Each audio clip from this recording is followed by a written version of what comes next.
பனித்துளிகள் April 16, 2026. இன்றைய தியானத்திற்கான தலைப்பு இன்றே கீழ்ப்படிவோம். தியான வசனம் சங்கீதம் 95:8. இன்று அவருடைய சத்தத்தை கேட்பீர்களாகில் வனாந்தரத்தில் கோபமூட்டின போதும் சோதனை நாளிலும் நடந்தது போல உங்கள் இருதயத்தை கடினப்படுத்தாதேயுங்கள். கலிபோர்னியா மாகாணத்தை சேர்ந்த பர்த் என்பவர் செய்தித்தாள் செய்தி சேகரிப்பவராகவும் புகைப்பட கலைஞராகவும் பணிபுரிந்து வந்தாராம். ஒரு நாள் அவருடைய அலுவலகத்திலிருந்து அவருக்கு ஒரு வேலை கொடுக்கப்பட்டதாம். அது ஒரு விசித்திர வேலை. ஒரு பெண்மணியை சந்தித்து நேர்காணல் செய்ய வேண்டும். எனவே செய்தியை சேகரிப்பதற்காக அவருடைய வீட்டிற்கு சென்றாராம். அந்த பெண்மணி பாம்புகளை வைத்து விளையாடக்கூடியவராம். பர்த் அவளுடைய இல்லத்தில் சென்றடைந்த போது அவளுக்கு மிகவும் ஆச்சரியமாக இருந்ததா.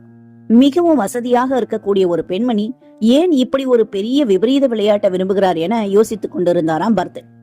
அவருடைய யோசனையின் மிகுதியினால அந்த பெண்மணியிடத்திலேயே அதை குறித்து கேட்டாராம்.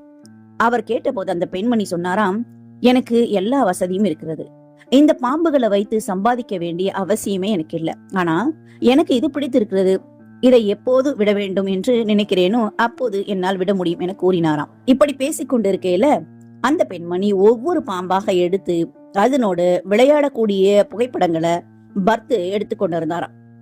புதிதாக காட்டிலிருந்து பிடிக்கப்பட்ட பாம்பு வைக்கப்பட்ட ஒரு கூடையை அந்த பெண்மணி எடுத்து வந்து பர்த்தை நோக்கி, இந்த பாம்பை முதலாக எடுத்திருக்கிறேன், எனவே அமைதியாக இருக்கவும் என கூறினாராம். அந்த பாம்பை வைத்து சில புகைப்படங்கள் எடுத்த பின்பு அதனை மீண்டும் கூடைக்குள் வைக்க முயற்சி செய்யும் போது திடீரென அந்த பாம்பு அந்த பெண்மணியினுடைய கையில் கடித்து விட்டதாம்.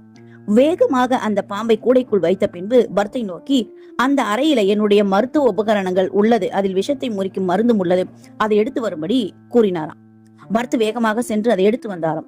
பர்த்துக்கு அந்த சூழ்நிலை மிகவும் புதிதாக இருந்தது. எனவே பதற்றத்துல விஷத்தை முறிக்கக்கூடிய மருந்தை கீழே போட்டு உடைத்து விட்டாராம். வேற மருந்து எங்கு உள்ளது, நான் என்ன செய்ய வேண்டும் என்று கேட்டாராம். அதுதான் தன்னிடமிருந்த கடைசி மருந்து என அந்த பெண்மணி கூறினாராம். ஒரு சில மணி நேரங்களிலேயே அந்த பெண் மரித்து போனாராம். பிரியமானவர்களே, உலக ஆசைகளை விடுவதற்கு முன்பதாகவே சிலர் மரித்து போகிறார்கள்.